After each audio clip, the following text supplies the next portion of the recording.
entrepreneurship, Black Entrepreneurship Program. This is the fifth webinar in a series of events aimed to equip budding and established entrepreneurs and emerging leaders with the tools to strengthen their personal well-being, wealth building, get access to grants and investments. So this webinar is organized by Black Entrepreneur Initiative, a Casa Foundation forum. It is part of celebration of Black excellence and Black founders in Canada. The Black Entrepreneurship Series is an opportunity for Black youths, women, startups, and entrepreneurs to engage with leading experts and founders from their community and various sectors to kickstart their entrepreneurship journey and take actions to pivot their business in post-COVID-19 world. So we have an amazing speaker with us today to discuss his unique experiences, and we can't wait for to hear from him.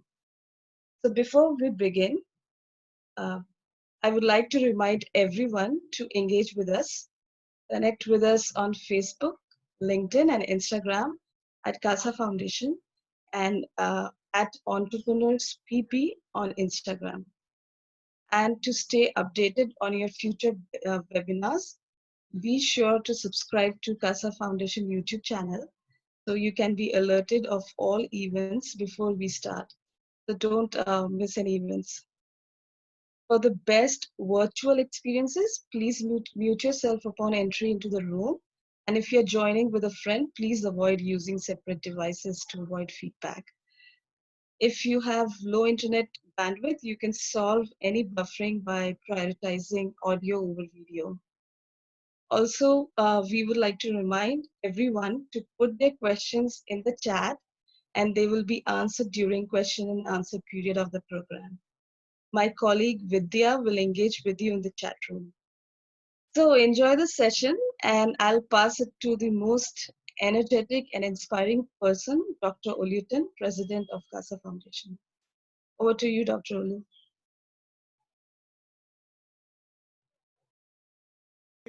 Thank you very much.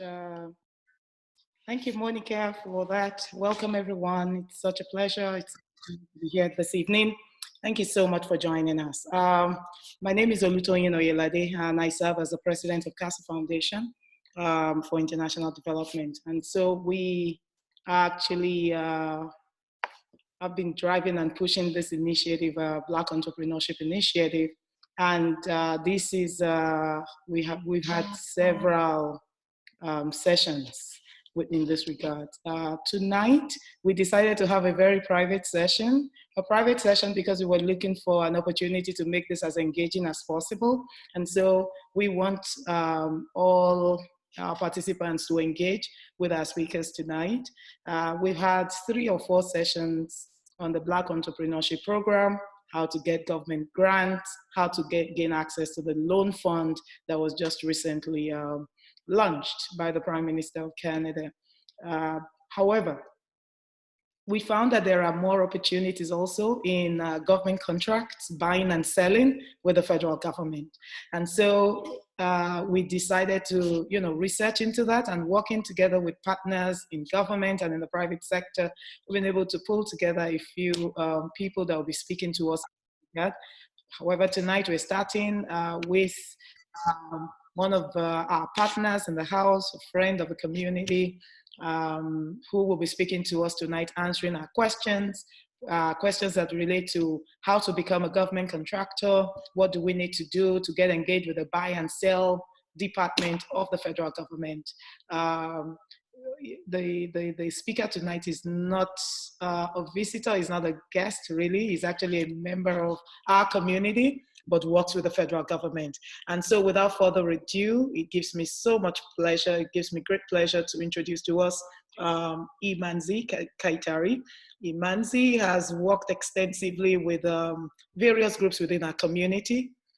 And right now, initially was also with Employment Canada, which is actually the federal government arm that has to do with hiring professionals. This year, Imanzi moved over to the Office of the Small Businesses and Procurement Canada. And at Procurement Canada, he's found a lot of opportunities that actually have to do with how to scale, how to grow small businesses, how to scale established businesses, and how to actually initiate all kinds of partnerships that such groups, small businesses and founders and startups might be looking for. And so tonight we're going to welcome to the room Imanzi Kaitari, who has recently now been promoted to the economic advisor. So he now serves as the economic advisor to the federal government of Canada in the Office of the Small Business. And he will be speaking to us, making a presentation tonight on what it takes for small businesses within our community to become government contractors, buy and sell. And then we'll now take some of the questions. Imanzi, I believe you're in the room somewhere tonight. So let's have. All right, great. Yes, I'm here. You can hear me well. Yes, I can. Okay, perfect. Thank you, Dr. Olu, for that warm introduction.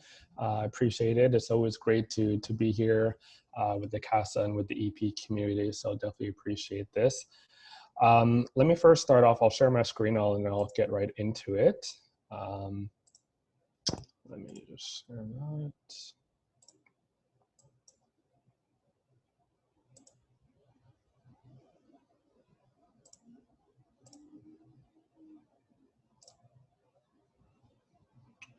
Okay, all right. Monica or Dr. Ola, can you let me know if you see my screen?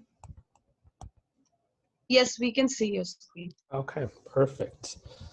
Okay, well, hello everyone, good evening. My name is Imanzi Kaitari and I am with the Office of Small and Medium Enterprises at Public Services and Procurement Canada. Tonight I'm just gonna go over a brief overview on federal procurement opportunities. So actually our presentation is titled Myth Busting, Government Procurement.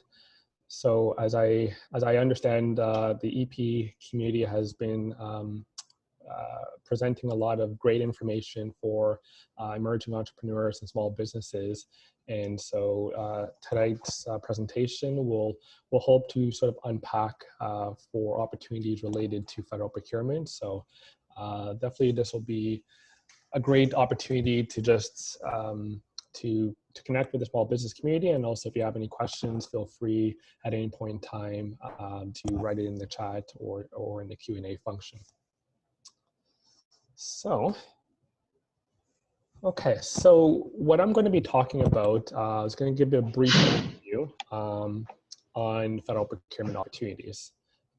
Oh, I can hear someone's joining. So I guess if anyone's that's joining in, you just kindly put yourself on mute. That'll be much appreciated. Thanks. So when our office is within Public Service and Procurement Canada, and what our office does, we do a lot of outreach and engagement to small businesses, supporting them in their navigation of federal procurement opportunities. So we do this directly by engaging with small businesses and entrepreneurs and letting them know about the various opportunities that could exist if they're wanting to potentially sell their goods and services to the federal government. So one of the first things that that comes to mind when they think about federal procurement opportunities, they may think that small businesses may not have a role to play, or they may think that this is an area in which that they don't want to pursue. And so one of the first questions is that people may ask is that how much does the government actually buy? And so the government of Canada is one of the largest buyers of goods and services in Canada. In the fiscal year 2018 and 2019, the government spent over $15 billion on goods and services, construction, and maintenance projects. And this figure was from 2018, 2019. Of course, over the past year with COVID, the government has been buying a lot of COVID-related emergency resources, and so obviously this number could definitely, could possibly well exceed that number. But on average, usually about the marketplace you're looking at is a $15 to $20 billion marketplace for goods and services. And contract awards of over 400,000 are processed over $1 million on credit card transactions alone. So I'm going to zero in on this actual stat as I continue in the presentation. And so this represents actually a large opportunity for which small businesses could actually tap into in what is called low dollar opportunities. And so a lot of departments have an opportunity to actually spend, if it's below a certain threshold, with an actual credit card purchase. So that's just something to note. So the first myth is the government does not buy from smaller businesses. So this is, in fact, which is not true. Around 90% of government contracts awarded each year are valued under $25,000. And as you can see here from this pie diagram, a large section is actually under that $25,000 mark, over 90%. And 10% is over that $25,000. Which equals up to direct purchases from vendors valued of under 10,000 or over 500 million. Again, these numbers are, present a huge opportunity for which small businesses could tap into, which actually does signify that the government actually does buy a lot from small businesses. So another myth is that I'm too small to have my goods procured from the government of Canada. So in addition to doing business with large companies, the government of Canada buys also from, if you are a solopreneur, so if you are a sole proprietor, a consultant, a small growing independent startup business, established local business, or a medium-sized business as defined by Innovation, Science, and Economic Development of under 499 employees, there is a marketplace for you. And so it doesn't matter in terms of what journey in which you're on as a small business or as a medium-sized business, the federal government, or in terms of goods and services, there is a marketplace for you. And so as you continue in your small business journey, there could be various different opportunities that could await for you. But what this just signifies is that there is a big opportunity for small business at any stage in which they're at. Because as we know, within the supply chain, once Canada starts supporting small businesses as they're first starting out, and that supporting them, through the growth of their business, so that later on they could get into mid-sized and larger stage companies. So another myth is that the government does not buy from businesses like mine. So the federal government and Publishers and Procurement Canada believes in inclusive procurement. So all suppliers must have an equal chance at doing business with the government of Canada. Now, lately there has been lots of priorities that have been given to make sure that there are as many underrepresented groups who have not traditionally been associated with the supply chain. So this could include green and environmental groups. So if you're in the green and the clean tech space, that is a very big priority for this government in terms of reducing the greenhouse gases, climate change, and making sure that we are adapting to this new environment. So green and clean tech is a very big priority.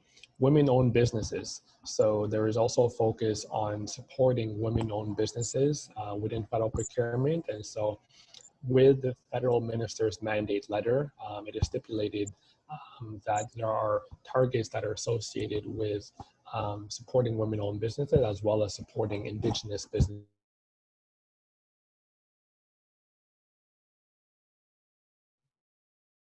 Imanzi, we cannot hear you.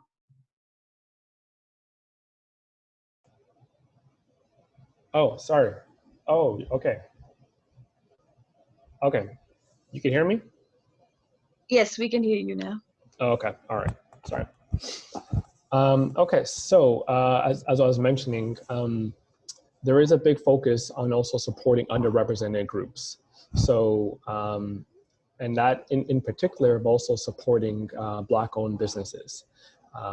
So this is, and I'll get into this later on, but there was a recent Black procurement pilot that was launched earlier this year that was specifically focused on Black-led businesses. And so within this priority, Black-led businesses is also a key focus for the government. And so making sure that they are also, Black-led businesses are also having access and opportunities to federal procurement, as well as new Canadians and social enterprises. So this is all to say that this is a very big priority in terms of inclusive procurement. And so you're going to be hearing a lot on inclusive procurement, bidder diversity, social procurement. So this is a key focus for this government.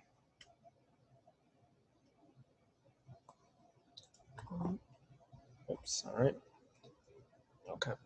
All right. Another myth is that the government does not buy what I sell. So this is actually false. So the government buys various different commodities. Usually when you hear on the news, you hear those large commodities, whether it's technology, military, planes, property, construction. So those are the usual commodities that you may hear that the government does buy. And usually those are in the millions or billions of dollars. But the government also does buy from other commodities that you would not even possibly even think about. So if you are a business that provides catering services, you know, the government does buy those types of services, snow removal, landscaping, dogs, dog grooming, clothing, shower curtains. And so anything that you could think of, the government of Canada does actually buy those goods and services for various different clients. And so the clients within the federal government would be federal departments. So any federal department that is looking to procure, that has a need for a particular commodity, they may look to purchase it and may look for businesses to supply that. So this is just something to note that there are the usual commodities and goods and services that you do hear, those large types of commodities, but there's also smaller commodities that you may not think about that the government actually does buy. And I'll get into shortly in terms of where to go to find these opportunities, because part of this presentation today is really, I guess the objective is to really demystify what federal procurement is and where the opportunities are, and also to present you in terms of where to go to find these opportunities and what's the steps in the process geared into to finding this. So another myth is that government procurement is difficult and time consuming. So all procurement activities must be open, fair, and transparent. So this is a very important thing to note. So different than the private sector in that realizing that everything that we do in terms of our department or many other federal departments, everything that we do is guided by federal laws and regulations, as well as Treasury Board of Canada's policies, which guide the Government of Canada's procurement processes. So what this means is that we must conduct open and fair, transparent processes for federal procurement, and so everything must be fair and transparent. And so there are initiatives right now to actually make it the process more accessible and more efficient. So some examples of that are e-procurement. So that is submitting procurement opportunities electronically. The 15-day payments. So the government is aware of the cash flow situation of small businesses in terms of when they do provide a goods or service. So making sure that from the time that they sign a contract to the time that they do receive their payment, we're wanting to ensure that there is a seamless process. And so there is a pilot right now for the 15-day payment. Usually with payments, it's usually about 30 days once an invoice has been received for a payment to be generated. There's also the initiative of the plain language. So over the years, it has been a very deliberate attempt to make sure that the language that is being used on the bids and on the tender opportunities are being done in a clear and transparent manner. And so this is something that is that has been implemented, and also reducing the barriers to entry. And so one of the things that we do at our office, at the Office of Small and Medium Enterprises, that we do a lot of outreach, but we also collect and we get feedback from industry in terms of what are the barriers that are prohibiting businesses from participating. And so part of that is also making attempts to reduce the barriers to entry. So this is something that is making sure that in terms of reducing any difficulties or any inefficiencies which may be in the system. Okay, so another myth is the government procurement is centralized. So this is in fact not true. So, you know, some may say, you know, that if I'm not close to Ottawa, then I'm not having access to the procurement opportunities, and which is, that in fact is not true. And so when you're looking at federal procurement, and this presentation is mostly geared towards federal procurement, and I know other jurisdictions, whether municipal or regional governments, may have their own processes when dealing with procurement, but this is just focused on federal procurement. And so when you're looking at the federal government, it's not a single client. So it's not one single client that's in Ottawa. So so for larger and more complex projects, they are managed through Public Services and Procurement Canada. So our department is the main arm for which for any large or any procurement contracts that are above a certain threshold, it has to go through our department. But there are hundreds of departments and agencies that do their own buying of goods and services. So when you're thinking about who is your client, and I really, as you know, talking to the small business community, you know, obviously, and recognizing who is your client it's pivotal, right? So when you're looking at the federal government, you're looking at several different departments and agencies across Canada, and those could be all your potential clients. So that's just something to keep in mind, and I'll return back to that shortly. So competitive procurement. So procurement, which is over 25,000 for goods and over 40,000 for services, awarded through bids and quotes from potential suppliers. So any opportunities for which it is above this threshold of 25,000 for goods or 40,000 for services has to go through our Department of Public Service and Procurement Canada, which means that it will need to be posted openly and openly competed on our buy and sell website. And there could be a variety of different methods. Usually the most common method, which you may have heard, is a request for proposal. So that's something that's one of the methods that can be used. But the actual tender notice will indicate how the government intends to buy the goods and services. So I'll show you shortly in terms of where to go. But what this basically says is that, you know, Public Service Procurement Canada does do a lot of buying on behalf of other departments, but other departments, if it's below this threshold, they could actually buy those goods and services on their own through direct credit card purchases. So, and again, that is an opportunity, a low dollar opportunity for which small businesses could possibly tap into. Okay, so low dollar procurement. So I mentioned this briefly. So the majority of low dollar contracts are awarded using a competitive process. So whether it's a low dollar or whether it's a regular process, there will be a competitive process. Non-competitive approaches can be used. And the goal is to ensure that the best value for Canadians while enhancing access, competition, and fairness to businesses. And suppliers may be identified through networks, research, federal supplier registration systems.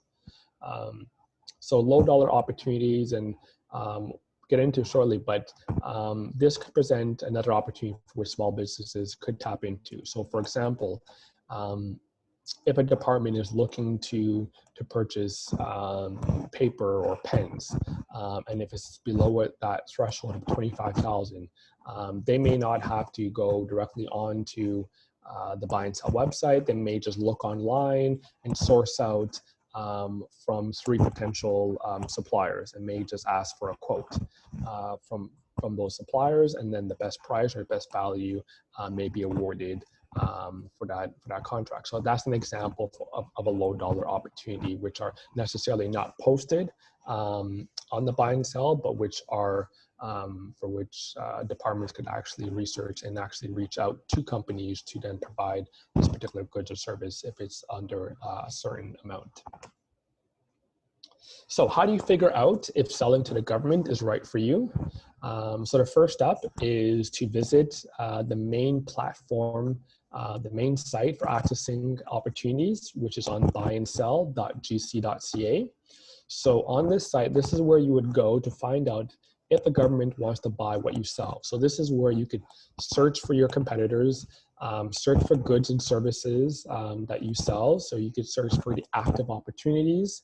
You can also search for opportunities which may have been expired.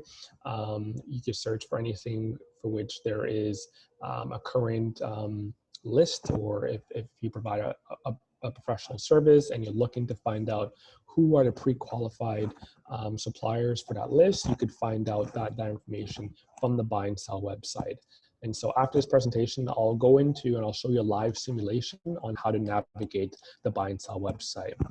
But basically, it is pretty user-friendly. Similar to Google, you could actually, when you go into the active search, you could type in what you're looking for, whether you're searching for cybersecurity or catering, or food and beverage. You could type it in and it'll give you a listing to see if there is any active opportunities in that particular area. So electronic procurement solution. So as I mentioned, the Buy and Sell is the current platform for which suppliers could search and access opportunities for federal procurement. The government of Canada is going to be transitioning to another tool shortly, which is called Canada Buys. So this will help provide a more easier access for suppliers when accessing for goods and services. So this will gradually replace the Buy and Sell website, but for the current time being, all opportunities would be through the Buy and Sell website.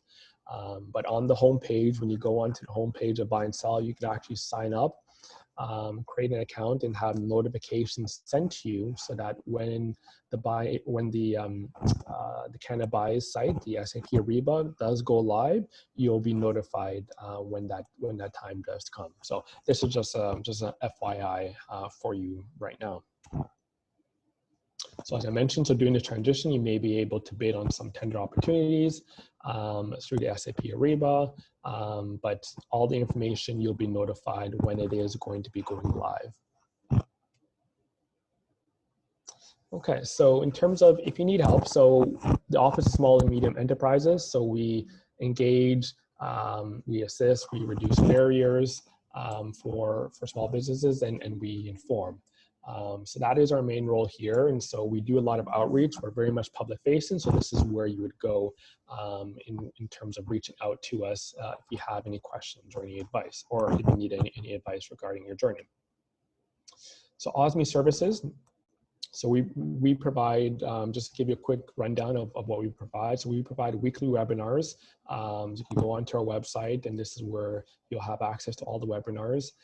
We also provide one-on-one meetings. So if you need to have a one-on-one consultation, you could book an appointment with our office, and then you would go be receiving notification as for your consultation, or you could give us a call or send us an email for that. Now, the seminars occur weekly. So the first Wednesday of every month is the Doing Business with the Government of Canada. And as you can see here, the various different webinars that we do provide. We usually recommend suppliers, if they're very new and if they're starting out, to attend one of our webinars. Usually the good foundational one is Doing Business one, and as well as you can attend any of our other ones, as well as bidding on opportunities, applying for professional services, obtaining security clearance. And that'll give you a good grounded foundation to go into a bit more detail. Today's presentation is a very high level, not really getting into a lot of like the details of it, because usually these webinars are about 2 hours long, but definitely they are very informative. And in terms of our contact information. So if you are in another province, as I can see, there are some participants here joining us from outside of Ontario. You could access OSME's regional offices all across Canada. So if you're in Atlantic provinces, if you're in Quebec, if you're in the Western or Pacific, you could send them an email, give them a call. If you're in Ontario region, send us an email and we could always address any inquiry that you may have. Okay, so quickly, I'm going to run over an actual opportunity which has come up through our partner, the Department of National Defense, so which is called the Innovation for Defense Excellence and Security. So this is just an FYI, which may be of interest to some of you.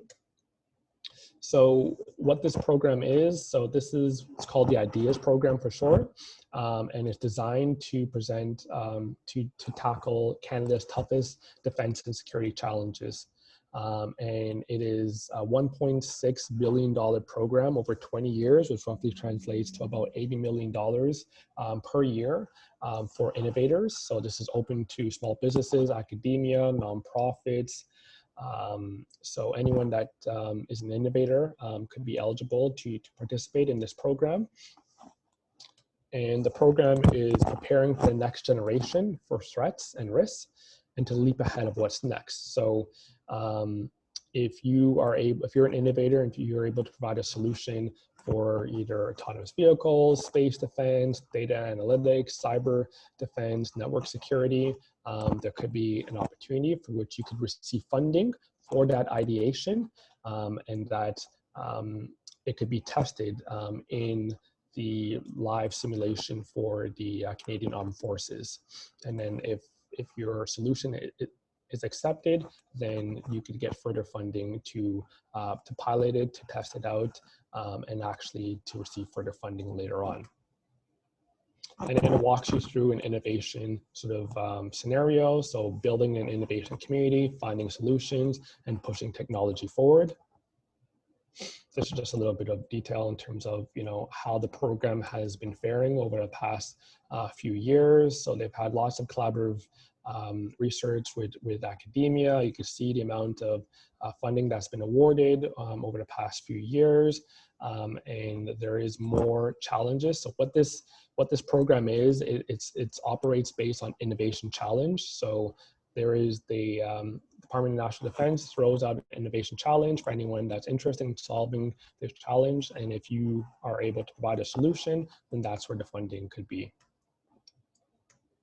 And in terms of how to participate, so you just go onto their website, canada.ca/defense. You can also subscribe on their mailing list or on their social media. So that was just a brief overview on our federal procurement, on the D&D as well as the federal procurement. And right now, I just wanted to briefly show you, I mentioned at a high level, the buy and sell website. So this is what the buy and sell website looks like. This is where you would go. So if you're a new business, the first step, you could just go register as a supplier. And you click there, and then this is where you would go to actually register as a supplier. So you would set up your SRI number, your business number, you would get a procurement business number, which is similar to a Revenue Canada number, and then you would follow these steps, and then you would create a profile.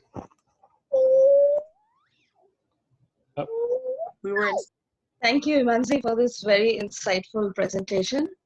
And this looks like an open door of opportunities. So I know participants are eager to ask you a lot of questions. I'll start with some of the questions we have received so far. And my colleagues will collate more from audience. So my first question would be, what is the best way for me to register as a government contractor? And do I need some certificate or accreditation recommendation or an established business with audited accounts? Yeah, so as I was just getting into the steps for registering, so when you would go on that section for registering as a supplier, so what you would need, generally speaking, you would, as long as you have a business number, So a CRA business number, and then you would use that business number to get what's called a supplier registration identification. And then you'd create your profile in there, and it's fairly simple. You'd fill out your company profile, your goods and services that you provide, and then that's how you would actually then register. Now, in terms of the opportunities, but that's just to register on the database. When you're looking at the various different opportunities for federal procurement, the actual procurement tender will specify what types of requirements are needed. So for some requirements, depending if it's a large scale procurement project, they may ask for specific criteria, whether financial details, revenue, that type of information. So it varies. So I guess to answer your question, to get set up to register is a fairly simple process. No, you just need your business number, and then once you start bidding on opportunities, that's when you would then see what type of requirements are needed in terms of a technical requirement, educational requirement, financial requirement. Usually there's like a process for which what is required, but generally speaking, to get set up, no, you just set it up there. It's a matter of like, a day, and then you're set up. Perfect. Okay. So the second question is the buy and sell website the only place to find procurement opportunities from the Government of Canada? So yes, so in terms of federal procurement opportunities, the buy and sell website is the main platform for searching for opportunities. Now this is where you would go if you're searching for opportunities from the Government of Canada. I mentioned earlier that there could be other jurisdictions that may use other platform sites, but those are for those jurisdictions. But for the federal government, the buy and sell right now is the main platform site, and that I mentioned it will gradually be transitioning to a new site called the SAP Ariba, but for right now, which is the buy and sell. So I'll make sure to put that into the chat, the buy and sell website, so just so people know. Okay, thank you. Okay, so what is the best way to get started as potential suppliers to the government? Yeah, so in terms of the best ways, so I guess it's getting informed, I would say. Getting informed, attending one of our webinars. So I mentioned we have weekly webinars that our office delivers to really, I think that those opportunities will really, or that presentations will really give you a good understanding of the marketplace. Because you also have to know that federal procurement is a competitive process, right? And so you want to make sure that you understand the fundamentals. So with your last question about the registration, so that's one step. But then the next step is then to understand how to actually respond to a bidding tender, right? And so we have a webinar that's specifically devoted on how to bid on opportunities, right? And we'll walk you through an example of a bidding opportunity, what to expect. But it's really understanding the marketplace, understanding also that you may have to do some research to finding out. So if you provide a good or service, you want to make sure, is this something that the Government of Canada currently buys? And the only way to find that is to actually search to see, has there been an active listing of opportunities? If you don't see anything, or if there's no specific identification, because all goods and services are identified by a number. So you would have to research to see what is your goods and service identification number. And so if you don't see it on there, then that just means that maybe there's not a current opportunity or current marketplace for that particular goods and services that you want to provide. And so how can business find out about coming procurement opportunities in their sectors? Yeah, so that is going through the buy and sell. You could also I guess so. Once you've done the research and you figured out, what you want to possibly provide in terms of your goods or your service, you figured out what your goods and service identification number is. You could actually set up a profile, or you could not set up a profile. You could actually get alerts or get notifications for which, when an opportunity does come up in that particular commodity, in what your sector or what your industry is in, you'll receive that notification by email. So that way you don't have to spend, hours and hours looking, on the buy and sell website. You can set up your notifications and then you'll have those listings sent to you. So that's always another good tip that I recommend also to small businesses. And so usually to set up the notification, when you see the opportunity, there'll be like a small icon that's like an email icon. Click on that email icon for follow, and then you'll ask you to type in your email, and then you'll have notifications for that specific opportunity or similar opportunities based on that commodity number. So this is a very specific regarding the Black-led and owned businesses. So there are like any specific federal contractor procurement opportunities for them?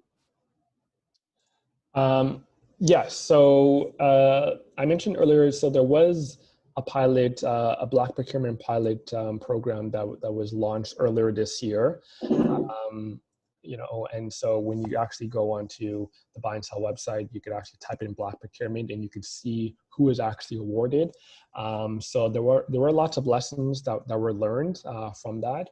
And so recently there was a request for information that was sent out to as many Black-led businesses and networks to get as much information as possible about Black businesses in regards to their experiences with federal procurement. So that information will hopefully provide a really robust insight in terms of when the next opportunities, or if the next opportunities for the Black procurement pilot, which could possibly come out. So the best way to monitor that is to continue to check the buy and sell website, as well as getting in contact with our office, and so or with the EP. And so obviously if there is an opportunity that will be coming out, then we want to make sure that we want to share this broadly to the network as broad as possible.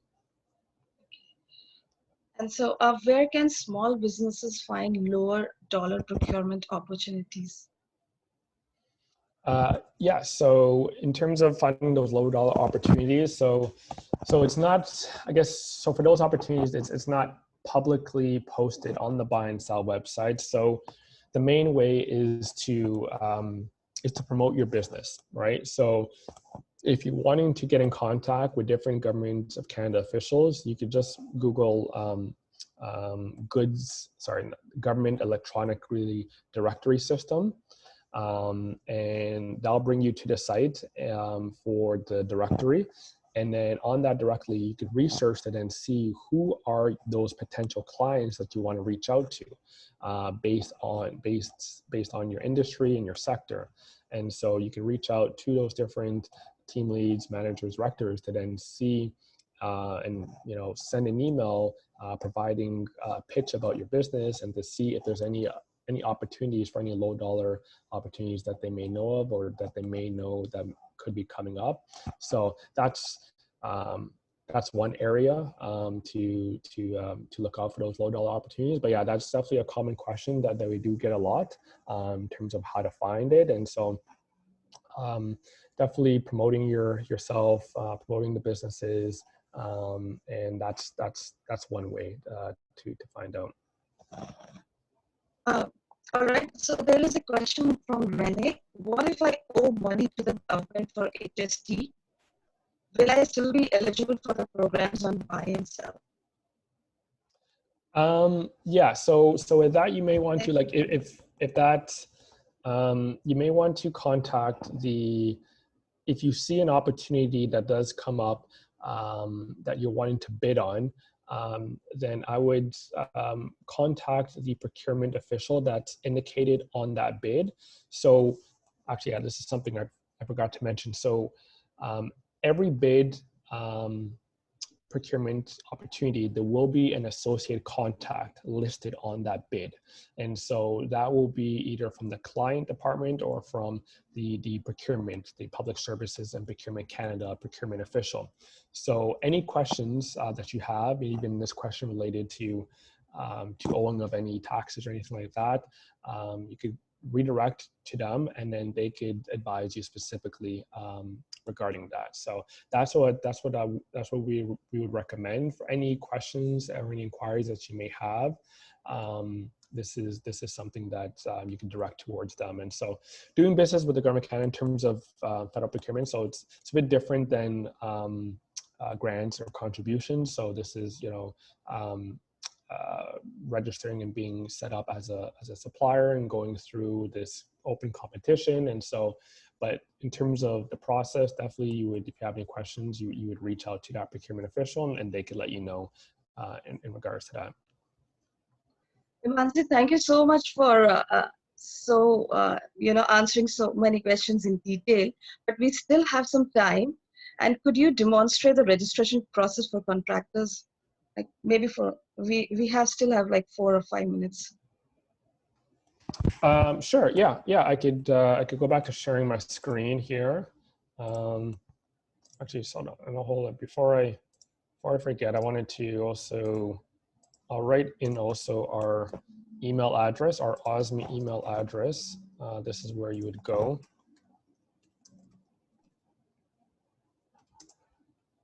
Okay, sorry. So let me go back to sharing my screen.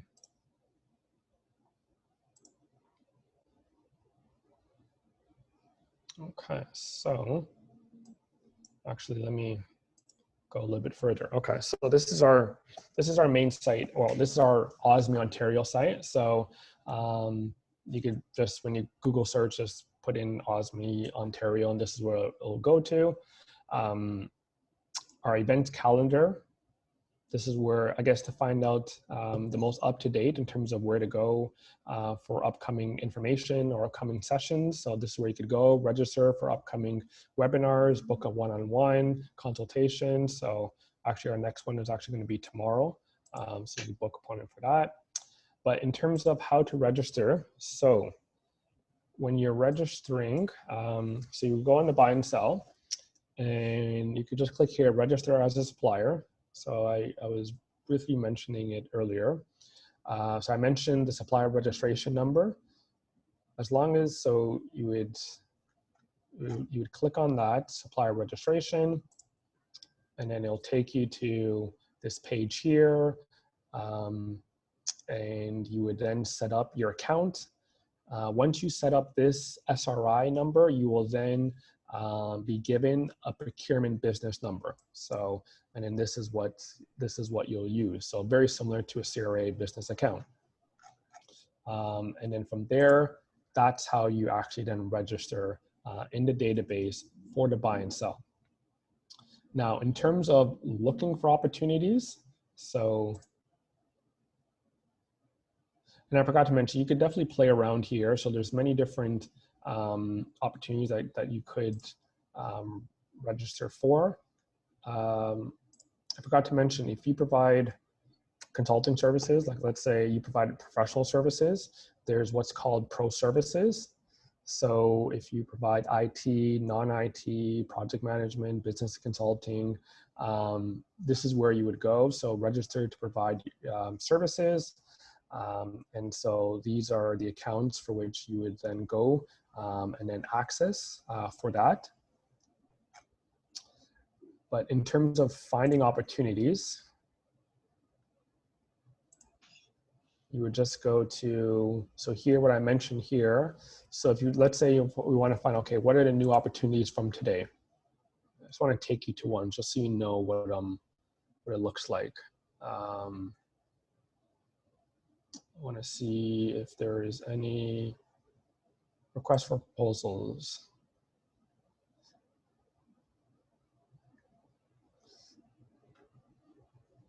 So when you open up the link, and you'll have some of the contact information, but then when you just scroll down, and then this is where you would go to click on the actual opportunity.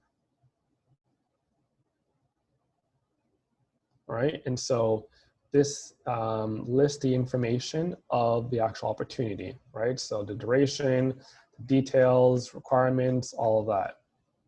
And it'll specify in terms of how to actually apply. But one thing I want to mention also too is I mentioned about the goods and services. So every commodity that is associated with federal procurement is associated with a goods and service identification number. So if you provide a particular good, you want to make sure that you know what your JSON code is, what your goods and service identification number is. So this is where you would go to then find out more information on what your current goods and service identification number is, so that when you are searching for opportunities, you can actually search based on that code. You could also search by actually just typing it in for the different opportunities. But let me stop there because I know maybe there could be some questions.